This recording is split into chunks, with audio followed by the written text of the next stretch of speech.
Ben Horowitz, The Hard Thing About Hard Things. Building a business when there are no easy answers. It's lonely at the top. CEOs face an immense struggle. They have sole responsibility for their company's fate and must make life or death decisions about it every day. They may need to fire their best friends or lay off an entire factory, all the while accepting full responsibility and keeping their eye on the future. In these blinks, you'll discover the lessons Ben Horowitz learned in the course of founding a company, being its CEO, and then selling it for $1.6 billion. You'll learn how to fire people when necessary so that ill feelings are minimized.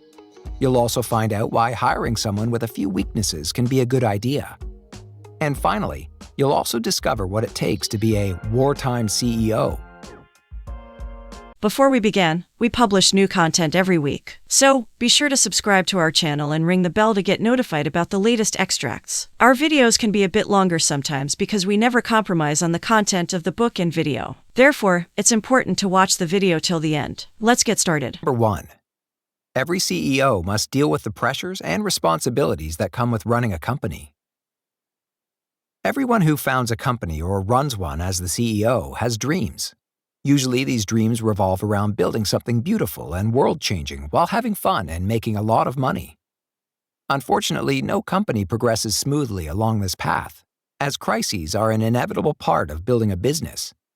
There are simply too many variables and things to go wrong for smooth sailing.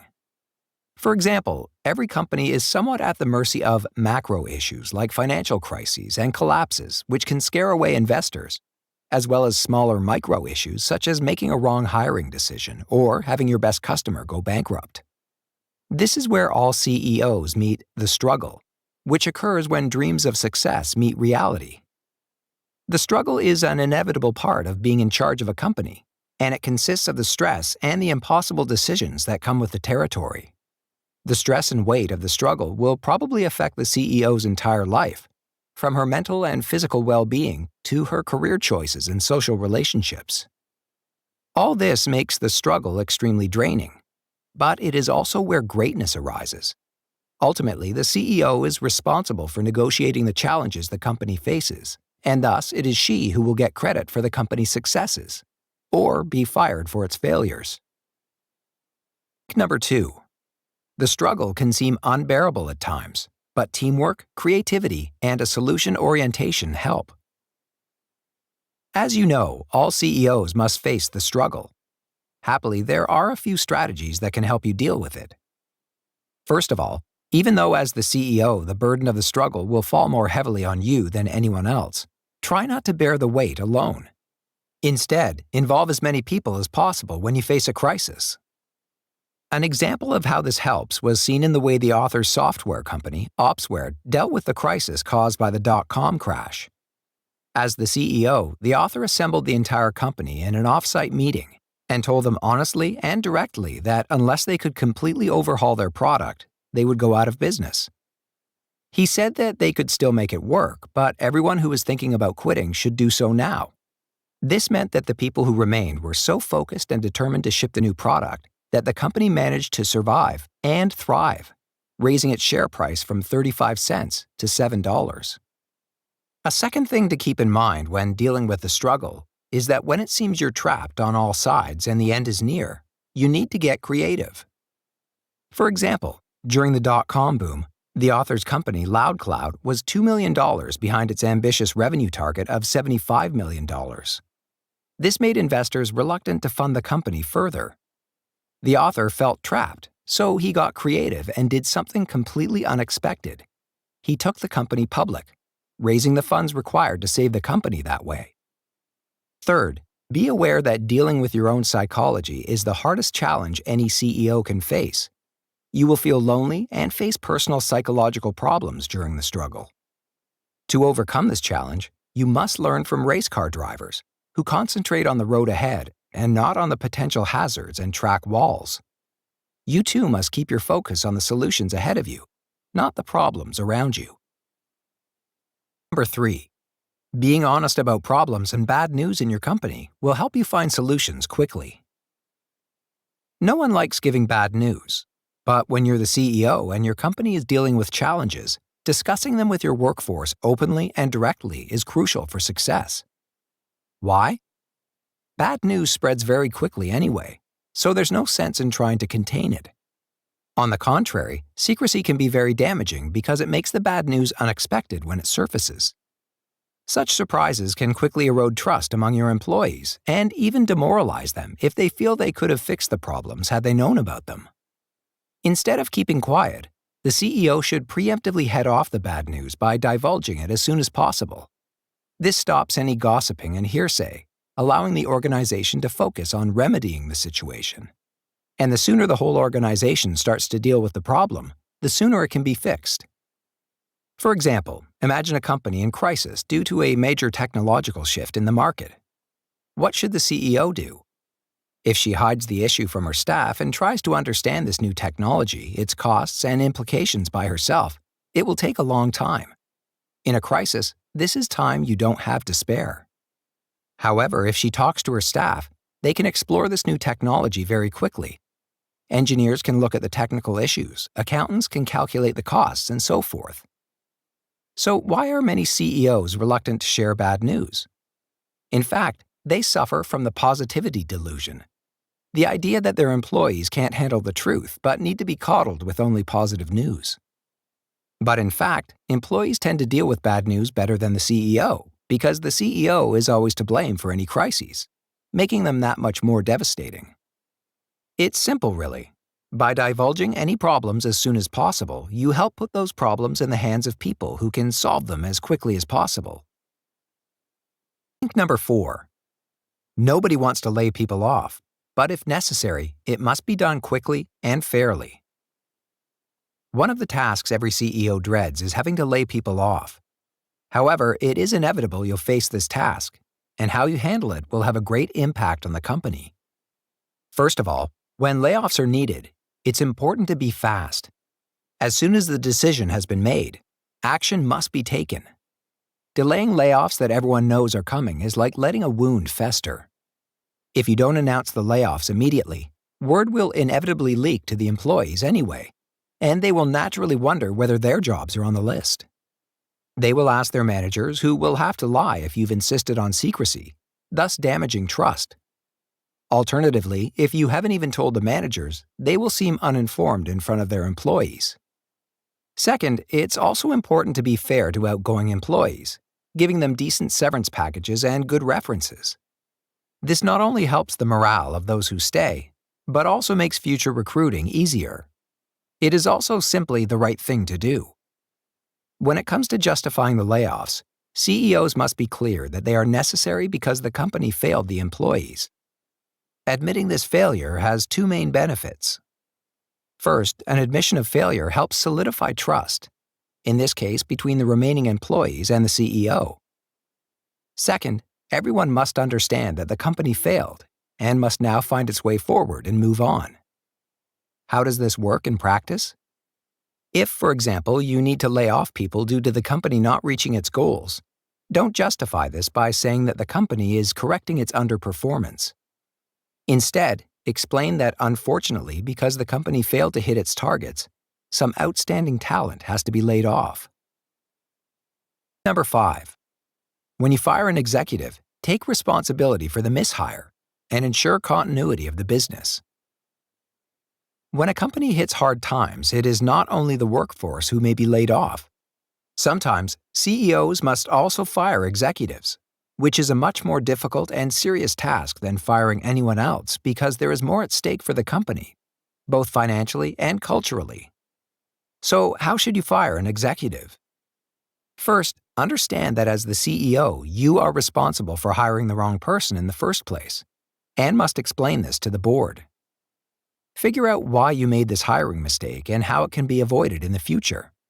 You can, for example, perform a root cause analysis for the mistake, and then share the results with the board. This will increase trust between you and the board members. Second, you must prepare thoroughly for the conversation with the executive in question, including thinking about the kind of language you will use and about formulating the severance package. Remember, this should not be a discussion about performance. It's an ending. Whatever you do, don't humiliate the person in question.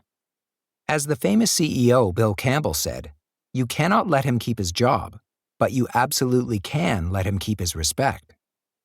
Treating the outgoing executive fairly and respectfully like this will help the morale and performance of the executive team, which in turn helps ensure smooth operations even after this team member has left. Think about it. If you publicly berate the outgoing executive, those who stay on will also fear they'll get thrashed, decreasing their motivation.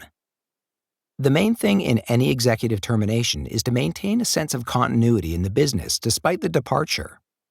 This means that as the CEO, you have to do whatever it takes to keep the affected part of the business running normally, even if you need to act as a temporary replacement for the departed executive. Number 6. Take care of the people in your company by training them well and building a good human resources structure. Many companies emphasize in their communications that people are important to them, but not all seem to truly understand that a great organization really can only be achieved by taking good care of its people.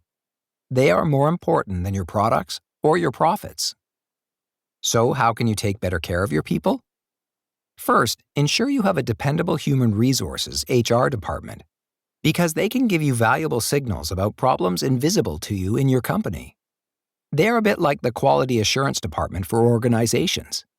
They can't build organizations on their own, but are good at pointing out when the standards in one are falling. For example, if the compensation your company offers isn't competitive, you may not be aware of this until some candidate mentions the problem to HR. This in turn will allow you to reassess the compensation offered. Second, invest in training your staff to better fit their roles. This is absolutely vital. Every company has their own procedures and tools, and it would be a fallacy to assume that an outsider will pick them up without training. What's more, this training should be functional training, meaning it should give employees the experience and skills necessary to succeed in their jobs and hit their goals. Once the individuals have the tools necessary to succeed, you should also provide management training to the management team. Here, you tell managers how you expect them to train their staff and what sort of performance feedback they should be giving. These two factors, a quality HR organization and abundant training, are the cornerstones of taking good care of your staff. Number 7. Hire people based on their strengths, not their weaknesses. Anyone who has ever had to hire someone knows that selecting the right candidate is far from easy. Indeed, recruiting the right people is a matter of life and death for any company. So, how can you do this well? When recruiting, your first priority should be hiring people for their strengths, not rejecting them for their weaknesses. After all, the strengths are what will help the person excel at the job. For example, when the author was looking for someone to run his sales organization, his top candidate was Mark Cranny. Cranny had all the skills and strengths necessary to be an outstanding sales manager, but was considered a poor cultural fit, as he made people around him feel uncomfortable. Nevertheless, the author hired Cranny because he had all the necessary strengths. In fact, without those few blemishes, Cranny would probably have been snared by another company long ago, and therefore unavailable. The second key thing to keep in mind when hiring executives is to make sure their experience matches the size of your company. After all, an executive's role in a small company is very different from its role in a big one. In large companies, executives tend to have a lot of incoming work landing on their desks, meaning that they have to adjust and review existing projects. In small companies, on the other hand, executives are expected to create their own projects and drive their own work. These discrepancies can result in mismatches in rhythm, meaning the expected working pace and skill set. A rhythm mismatch could occur, for example, if an executive arriving at a small company from a larger one expects the same hectic pace as before, and is surprised when his desk is not inundated with new tasks and projects every day.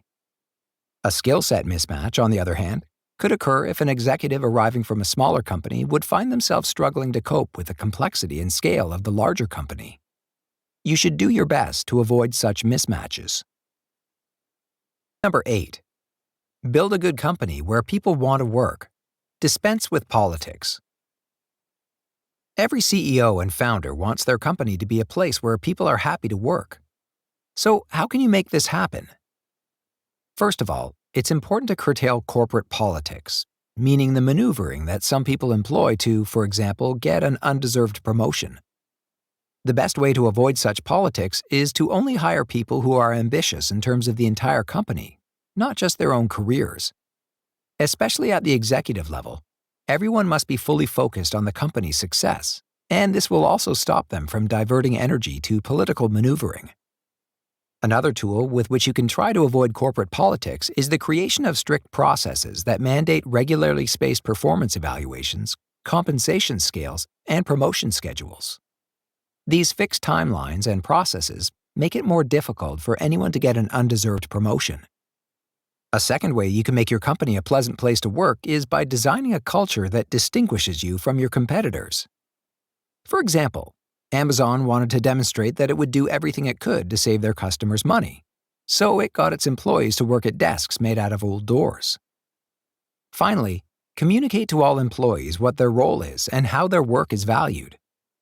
This means that you should have a clear hierarchy of titles, so that terms like vice president and manager actually mean something. This hierarchy helps people work out how valuable their work is and how much money they should be earning with that title. However, when valuing work based on titles, be sure to avoid the so-called law of crappy people, which states that the most incompetent person who holds a given title determines the value of the title in general. For example, if your company has 3 senior marketing managers, people tend to look at the worst performing one and then extend their poor valuation to the other 2 as well. This leads to the other title holders feeling undervalued and demotivated. Number 9. The key for leading an organization is knowing what to do and getting the organization to do it. It's no coincidence that the biographies of successful CEOs are in high demand. Clearly, it is a highly demanding role to fulfill. So, what constitutes a great CEO? Simply, they are able to do 2 things. First, great CEOs find the right direction for the company to follow. Consider this scenario. When the author's company, Opsware, saw its stock price plummet to 35 cents per share, the Nasdaq Stock Exchange informed him that he had to get the stock price back above $1 in less than 90 days, or else the company's stock would be relegated to trading with the disparaged penny stocks. Eventually, he convinced an investor to back the company and thus saved Opsware. But it turned out that the investor was only convinced by the sheer determination the author had to lead the company in the right direction.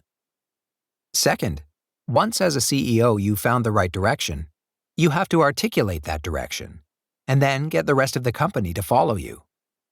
This ability has 3 key aspects: articulating the vision, being authentic and motivational, and getting the company to execute on your vision. Let's examine each aspect more closely by looking at technology company leaders who exemplify them. When it comes to articulating one's vision, surely no one can beat Steve Jobs. Even when Apple was just a month away from bankruptcy, he still managed to paint such a compelling future that his employees followed him. Bill Campbell, on the other hand, has been the CEO of multiple companies and is so compassionate, motivational, and authentic in his communications that all of his employees felt that the company belonged to them too, and they were invested in its success. Finally, consider Andy Grove, the CEO of Intel. He led the company into the field of microprocessing despite the steep costs involved. Yet his decisiveness and conviction drove the company forward and into their powerful position today. Number 10. There are 2 different kinds of CEOs: decision makers and implementers. No 2 great leaders are exactly alike. It is, however, possible to broadly categorize them based on their approach to leadership as either 1s or 2s. 1s are leaders whose approach is more focused on defining a path for the organization to follow than on implementing it. Typically, founding CEOs are 1s. A classic example of a 1 is Bill Gates, who defined a compelling long-term vision for Microsoft. 1s enjoy researching and making important strategic decisions, and they love the intricate strategic game of chess that they play against their competitors. What they don't enjoy as much is the actual execution: training, performance management, process design, goal setting, and so forth. Sometimes this means that organizations run by 1s become disorganized and chaotic. Twos, on the other hand, actually prefer the execution and performance management aspect of leadership over research and planning. They don't like to make big decisions, for example, regarding major strategic shifts. Sometimes this results in organizations that waver when it comes to important decisions, and this can slow them down. Of course, truly great CEOs combine the characteristics of both ones and twos. This combination is achieved by functional ones. Functional ones are like twos in the sense that when it comes to the overall corporate direction, they like to focus on execution rather than on planning the company's path forward. But when it comes to their own particular area of responsibility and expertise, they act as planners, meaning as ones. For example, the head of sales in a company may be a one in the sense that she enjoys making major decisions relating to sales. But when it comes to the overall plan on a corporate level, she prefers to focus on execution, leaving the major decisions to others. Obviously, the implication of this is that no matter whether you're a 1 or a 2, you need to continue to work on skills that lie outside your comfort zone to arrive at the perfect combination. Number 11. Depending on a company's circumstances, it needs either a peacetime CEO or a wartime CEO. No doubt you've seen countless management books written by CEOs and business leaders. The problem is that most of these books relate to businesses where the direction to pursue is relatively clear, and the business is focused on capturing market share from competitors. But what these books forget is that many businesses find themselves in much more dire straits. The circumstances the company faces largely dictate the kind of management approach required. This means a company may need a peacetime CEO or a wartime CEO. A peaceful era can be identified by the fact that the company already has an advantage over competitors in its target market. Typically, the market will also be growing, so the CEO simply focuses on enhancing this advantage further. A good example of a peacetime strategy is the way Google is trying to provide people with faster internet service. Google's cloud services are already popular, and faster internet connections will make them even more so. In addition to this, peacetime CEOs often encourage creativity among their employees. One famous example is Google's policy of allowing employees to spend 20% of their time on independent projects, some of which then go on to become successful Google products. In wartime, on the other hand, the game changes completely. Macroeconomic shifts, new competitor threats, changes in the technology landscape, and so forth can threaten the very survival of the company. This means the wartime CEO carries a huge responsibility. The company lives or dies by her decisions. For example, consider Andy Grove, who was the CEO of Intel in the 1980s when over 80% of his company's staff were devoted to producing memory products. The company came under attack by Japanese semiconductor companies with superior products. So Grove made the tough decision to change the company's direction and go into microprocessing instead. This choice was later seen as hugely successful. Number 12. You can learn to be a great CEO, though it will feel uncomfortable at first.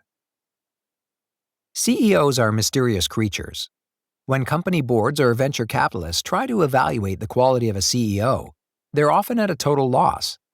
They may wonder, for example, whether great CEOs are born or whether someone can grow into the role. The truth is, of course, that CEOs grow into the job. To lead a company, they must develop the right characteristics and skills for that particular job. This means it's almost impossible to tell if a CEO will be successful beforehand. Great CEOs do tend to exhibit certain general traits, though, which you should also try to emulate. For example, you should always strive to be authentic and stay true to your own personality and unique style. Take the author. Part of his unique personal style is that he likes to employ profanities when communicating with employees. So he implemented a policy in his company stating that profanities are okay as long as they are not used to intimidate or harass others. Another key skill to master is knowing how to give good feedback. A good guideline is the so-called shit sandwich.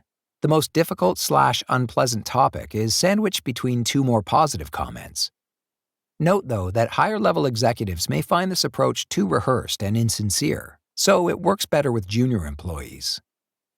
Finally, and most importantly, great CEOs must learn to be comfortable doing inherently uncomfortable things. Just as boxers train themselves for initially unnatural feeling footwork, great CEOs have to make their unnatural job feel natural. For example, evaluating someone else's performance can be uncomfortable, especially if you have little personal experience in the field where the person operates. But this is an absolutely essential part of running a company, so a great CEO has no choice but to get used to it. Number 13. Selling your company means you must surmount both emotional and rational obstacles. Many entrepreneurs dream of one day selling their company and retiring. But when they finally receive an offer, they often waver because by that time, they feel deeply connected to the living, breathing entity they've created. So, how do you know if you should sell your company? First, you need to understand that in the technology industry, 3 kinds of acquisitions occur. The first type is meant to acquire the talent and/or technology of the target company, and usually the scale is around $5 to $50 million. The second type of acquisition is driven by a desire to acquire the target company's products, which the acquirer then wants to sell, usually more or less as it is. These acquisitions usually cost around $25 to $250 million. The third type of acquisition is aimed at the whole business of the target company. These are huge deals where the acquirer wants everything, the entire organization. An example of this kind of acquisition would be the author's sale of his company, Opsware, to Hewlett-Packard for $1.65 billion in 2007. In the end, though, every kind of acquisition will be difficult to deal with emotionally and challenging to justify rationally. Emotionally, you'll likely be torn not only because you'll feel like you're selling out your dream, but also because you're walking away from your steady source of income. Don't let these emotions cloud your decision-making. Clearly communicate to all your stakeholders from the get-go the goals and expectations for the company, so no one feels like you're selling out. Also, ensure that you as the CEO receive a competitive salary in your company, as that way the possible decision to sell won't be influenced by your personal finances. From a rational perspective, you will wonder whether selling is the right choice. This always depends on the situation. But in general, the rule of thumb is that you should not sell if you have an early mover advantage in a big market that you think you will lead. This is difficult to estimate, however, and demands an honest appraisal. The key takeaway from this book is that running a business is a very tough, lonely task. You will feel immense pressure and the job will affect all areas of your life. This is the struggle. Happily, though, the struggle also spawns greatness. Got feedback? We'd love to hear from you about our content. Just share your thoughts and book recommendations in the comments section and be sure to subscribe to our channel and ring the bell to get notified about the latest extracts. Thank you and have a great day.